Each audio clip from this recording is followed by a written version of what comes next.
What if I told you that some of the most praised behaviors in girls are actually designed to make them disappear? It sounds controversial, doesn't it? From the outside, being the good daughter looks like a compliment, but beneath the surface, it's a carefully crafted survival mechanism. And the reward: conditional love, approval, and a lifetime of silence that feels safer than truth. The real paradox is this: society applauds compliance, but that applause often comes at the expense of a girl's authenticity.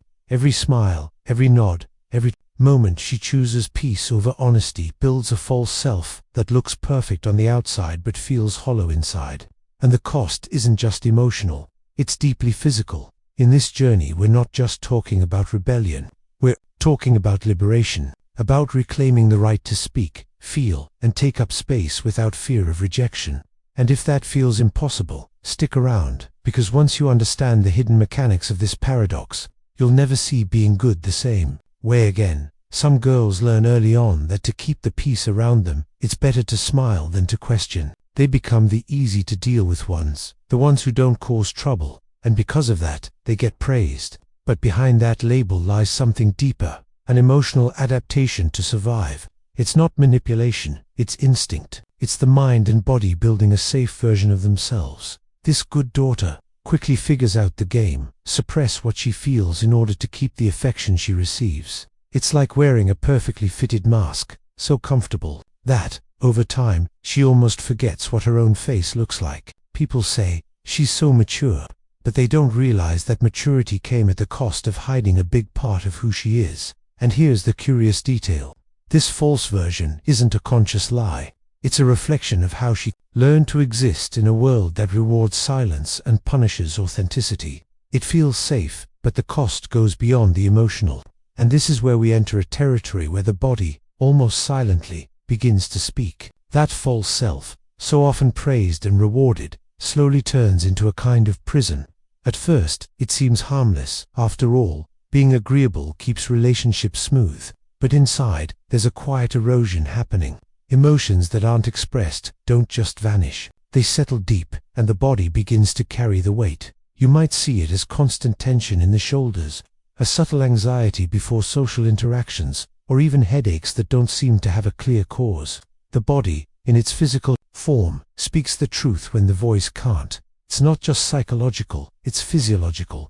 Suppression has a cost, and the receipt often comes in the form of discomfort or illness. This disappearing act isn't a conscious choice. It's a strategy for belonging, for being loved.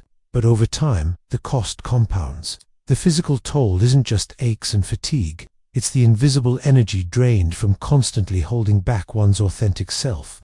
It's exhausting to always fit into a mold that wasn't designed by you. Society doesn't make it easier.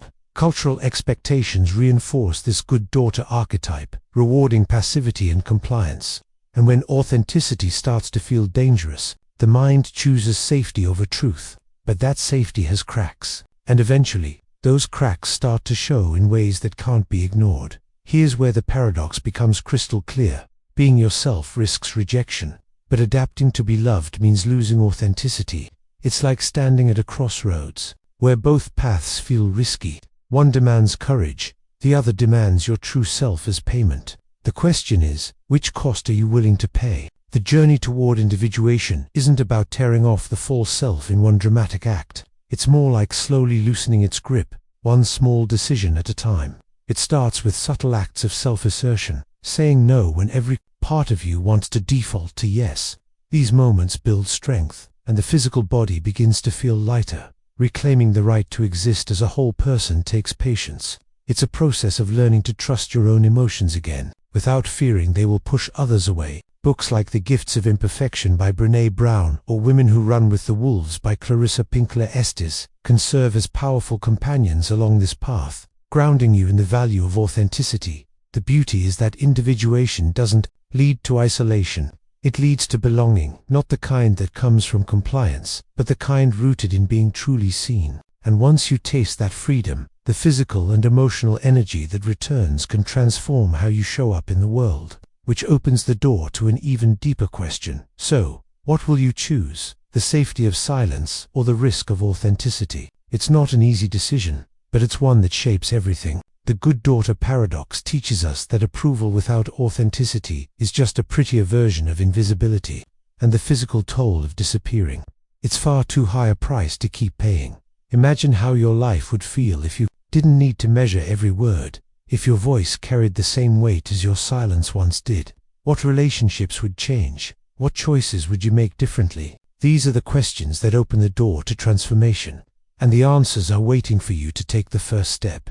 If this message resonated with you, don't just let it pass. Subscribe to the channel, turn on the notifications, and stay connected. Together, we'll keep exploring the hidden truths, the untold paradoxes, and the paths back to living fully as yourself. Your voice matters. Let's make sure it's heard.